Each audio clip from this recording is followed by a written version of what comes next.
Assalamualaikum, apa kabar hari ini? Sehat, bahagia, berkecukupan ya? Masya Allah. Yang lagi punya rencana baik, semoga Allah izinkan terwujud secepatnya. Yang lagi berjuang, semoga Allah beri kekuatan dan semangat pantang menyerah. Kita semua lagi menjalani skenario dari Sang Pencipta ya, ikhlas, agar semua bisa lebih mudah. Jam berapa ini? Jam berapapun teman-teman lagi nonton video ini, mau pagi, siang, atau malam, saya doakan teman-teman bahagia selalu. Bukan berarti nggak ada masalah ya, tapi bahagia karena udah pinter berdamai dengan masalah itu sendiri. Video kali ini kita lanjutkan pembahasan yang di video kemarin ya, mengenai gangguan atau distraksi pada ibu rumah tangga. Kalau di video sebelumnya dibahas apa itu distraksi dan penyebab distraksi pada ibu rumah tangga, sekarang kita akan bahas solusinya, atau boleh dibilang ini tips untuk mengatasi distraksi pada ibu rumah tangga. Yang pertama tentu aja manajemen waktu. Mau nggak mau, bisa atau nggak bisa, kita harus belajar mengatur waktu dengan baik. Kita belajar tuh menetapkan jadwal untuk beres-beres rumah, untuk ngobrol sama anak, untuk nemenin anak belajar, tahu kapan harus istirahat, tahu kapan harus produktif. Intinya kita punya batasan. Oh iya, saya punya waktu 30 menit untuk scrolling. Saya punya waktu 1 jam untuk tidur siang, 1 jam untuk masak, dan seterusnya. Kalau perlu, pasang alarm supaya kita punya progres dalam setiap kerjaan kita. Jadi kita nggak asik gitu ya. Tahu-tahu ternyata lama banget ngerjain satu kerjaan dan yang lainnya malah terbengkalai. Yang kedua, coba kurangi penggunaan gadget. Ini sih wajib banget. Mau ngaku atau enggak, gadget ini paling besar andilnya jadi sumber gangguan di kehidupan kita. Media sosial ini paling bisa mengalihkan dunia kita. Kalau kita nggak bisa menguasai mereka, ya kita yang akan dikuasai oleh mereka. Kalau kita udah bikin keputusan, saya bisa lihat media sosial 2 jam misalnya, itu maksimal. Kalau udah 2 jam ya udah, nggak usah nego-nego lagi, setengah jam lagi deh, bentar lagi deh ini tanggung, enggak. Pokoknya kalau udah 2 jam ya udah 2 jam. Kalau perlu misalnya bikin alarm, itu mungkin 10 atau 5 menit sebelum waktunya habis kita udah pasang alarm. Berarti itu reminder atau peringatan buat kita, supaya kita ingat, oh iya waktunya udah mau habis nih. Setelah itu kita bisa menyusun prioritas. Kita bisa bikin coretan di kertas atau mungkin di buku, apa aja lah yang sekiranya teman-teman punya di rumah ya. Daftar hal apa aja yang penting untuk kita kerjakan. Ini sebenarnya efektif untuk bantu kita lebih fokus sama hal yang penting dan enggak bingung lagi mau ngerjain yang mana dulu. Kadang-kadang kan kita gitu, mana ya yang mau dikerjain duluan jadi bingung, malah enggak ngerjain apa-apa. Padahal kerjaan numpuk, banyak banget yang lagi ngantri untuk dikerjain. Kita juga perlu memprioritaskan masalah apa yang harus kita pikirin dan mana yang lebih bagus kalau diabaikan aja. Karena faktanya nggak semua yang terjadi dalam hidup kita ini layak untuk kita pikirkan. Ada sebagian yang lebih cocok untuk kita bodo amatin. Ada teman-teman yang ngerasa bahwa penilaian orang lain itu segitu pentingnya. Ini masalahnya nama baik saya. Ini masalahnya penilaian orang terhadap saya. Hey, hidup kita ini masih banyak yang harus kita pikirin. Ada banyak hal yang harus kita perbaikin. Ada anak-anak yang harus kita fokusin. Ada pasangan yang harus kita urusin. Ngapain kita harus sibuk mikirin omongan orang lain yang kadang-kadang kita masih mikirin sampai kita nggak mau makan, nggak mau tidur, nggak mau ngapa-ngapain karena sakit hati sama omongan orang. Padahal orang yang ngeluarin kata-katanya aja itu dia ngerasa asik-asik aja dan nggak nyadar kalau dia bikin sakit hati kita. Rugi banyak. Jadi gak semua omongan orang itu harus kita pikirin, gak semua omongan orang itu harus kita pentingin. Sekali-kali bodo amatin aja. Kamu mau ngomong apa silahkan, gak akan merusak mood saya. Kamu mau ngomong apa aja silahkan, gak akan ngerusak kebahagiaan saya. Gitu dong. Tapi aku tuh bun, sebel banget tuh sama dia. Kalau ngomong tuh gak pernah diayak bun, sesukanya dia aja. Mentang-mentang lidahnya gak bertulang, ngomong seenaknya aja gak mikirin perasaan saya. Saya kan sedih bun. Tuh. Ya memang, kenapa Allah menciptakan lidah itu gak bertulang. Tapi sebenarnya bukan buat ngomongin orang juga ya, bukan buat nyakitin orang juga. Tapi mungkin dia itu dikirimkan ke kehidupan kita itu untuk menguji seberapa sabar sih gitu ya. Atau mungkin dia dikirimkan itu sebagai pengingat. supaya kita ngomong tuh bisa hati-hati dan kita nggak melakukan hal yang sama, nggak nyakitin hati orang lain. Selanjutnya adalah komunikasi yang efektif. Ngobrol sama siapapun dengan bahasa yang enak untuk didengar. Cara penyampaiannya juga baik. Sampaikan segala sesuatu yang jadi keluhan atau mungkin harapan kita ke mereka, supaya kita nggak stres sendiri. Karena kalau kita nggak ngomong, kadang-kadang orang lain belum tentu ngerti apa maksud kita. Kan mereka juga nggak bisa nebak isi pikiran kita kan.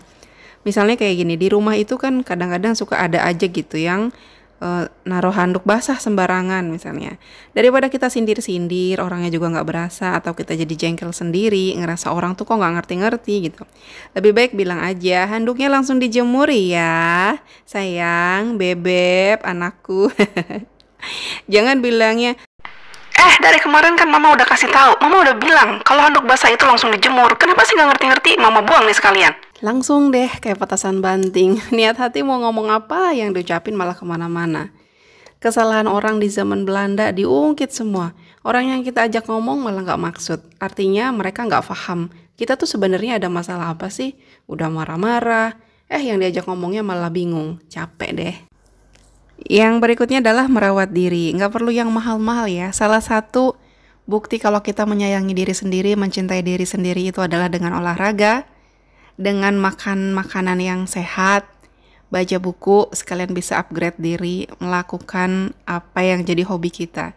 Ini juga bisa bikin kita mengurangi stres. Kalau beban banyak banget ngumpul di kepala, kayaknya kita jadi pengen marah-marah aja kan, uring-uringan aja terus. Bahkan misal kita kesandung kaki meja nih, terus kita marah-marah. yang dimarahin tuh kaki mejanya. Ini lagi ngapain sih di situ? Udah tahu aku mau lewat. Itu katanya. Yang terakhir, jangan pernah campuri urusan hidup orang lain. Peduli sih peduli, tapi nggak gitu juga kali. Kalau ada teman yang lagi curhat, didengerin aja. Nggak usah terlalu banyak kasih masukan, nggak usah. Apalagi kita suruh dia ngambil keputusan ABCD yang sesuai sama kita. Karena kadang-kadang orang tuh cerita cuma pengen didengerin aja lagi, bukan mau minta nasihat atau minta solusi gitu ya. Makanya dari itu kalau ada teman atau siapapun, mungkin saudara yang curhat sama kita dengerin aja, sediain waktu. Tapi itu pun kita tetap harus punya batasan. Seberapa lama dia curhatnya, seberapa sering, terus kita juga mau komentarnya itu kita harus punya batasan. Jangan terlalu yang kita tuh ikut melebur gitu jadi satu. Dia kesel, kita ikut kesel. Dia nangis, kita ikut nangis. Apa yang kita dengar dari temen yang lagi sedih, apa yang kita dengar dari temen yang lagi sakit hati, kita nangkepnya kadang suka berlebihan. Padahal mungkin orang itu ketika dia udah tenang, ketika dia udah baik-baik aja misalnya, penilaian dia tentang orang itu yang diomongin misalnya, itu bisa berubah. Atau iya, kemarin aku ngomong kayak gini itu cuma karena aku lagi hilaf aja. Saya pernah ngalamin, ini kejadiannya udah zaman dulu banget. Jadi ceritanya, ada teman yang curhat sambil nangis-nangis ke saya karena katanya dia itu dimarahin sama pacarnya. Ini zamannya masih ada istilah pacar-pacar ya. Terus dia nangis-nangis, katanya dimarahin, ditarik bajunya sampai maaf kancingnya tuh pada copot. Sementara dia pulangnya itu harus jalan kaki karena udah nggak ada angkutan umum, udah malam, dan juga ojek udah susah nyarinya. Zaman dulu nih belum ada ojek online teman-teman. Jadi dia tuh pulang dalam keadaan si kancing bajunya tuh lepas karena ditarik sama pacarnya itu ya. Ngedengar kayak gitu kan saya emosi dong. Udahlah, kamu tuh gak perlu nemuin dia lagi. Mendingan kalian putus aja. Ngapain sih dia sekasar itu, kamu masih aja mempertahankan dia. Dan masih panjang lagi kan saya ngomong karena saya terbawa emosi saat itu kan. Saya emosi ngeliat dia nangis, saya ikut nangis. Dia marah-marah, saya ikutan marah-marah. Karena saya terlalu terlalu serius banget nanggepin omongannya dia. Tiba-tiba besok paginya dia udah ketawa ketiwi. Biasalah manggil-manggil saya terus peluk-pelukan. Romannya seneng banget nih, saya bilang. Iya dong. Terus saya tanya, ada apa nih gitu kan. Gak curiga dong. Ternyata apa? Dia bilang, aku udah baikan dong. Dia semalam datang ke rumah aku, kasih aku coklat. Tidak. Sejak saat itu saya bilang, besok-besok lu kalau ada masalah apa-apa gak usah cerita ke gue. Setelah itu saya gak mau lagi. Pokoknya kalau terutama dia ya cerita apa-apa gitu tentang pacarnya atau tentang siapanya, saya cuma iya iya aja. Dalam hati nggak akan pernah terjebak lagi. Pokoknya ada orang ada curhat iya iya aja, tapi nggak mau terlalu yang gimana. Karena ya itu dia. Kadang-kadang orang tuh curhat yang bikin kita emosi padahal dia cuma hilaf aja. Setelah dia sehat lagi, penilaiannya berubah lagi. Zaman dulu ya, sebelum saya tahu ilmunya, ketika ada teman yang curhat itu rasanya ada perasaan kayak seneng ngerasa, oh jadi tempat curhat gitu ya. Terus ngerasa, oh bisa nolong teman, bisa jadi tempat buat mereka lari dari kenyataan. Saya nggak sadar kalau ternyata itu nguras energi saya banyak banget. Kita ikutan capek, ikutan sedih, ikutan mikirin gitu ya. Jadi habislah kekuras energi saya di situ.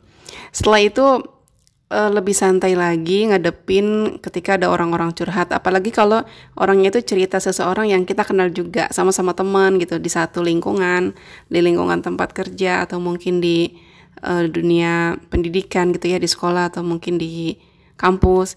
Jadi lebih santai. Oh ya, itu pandangan dia saat itu gitu nganggapnya. Mungkin kalau keadaannya udah beda, udah membaik, pandangan dia juga akan ikut berubah. Jadi nggak kayak yang gimana ya, kalau dulu tuh kayak gampang ikutan tantrum kalau ada teman yang lagi nggak baik-baik aja tuh.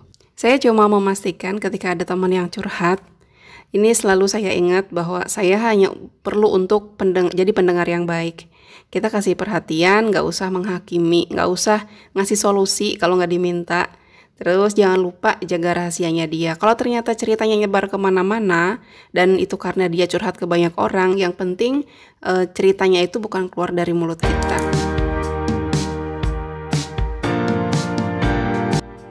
Waktunya udah mau habis, nggak berasa.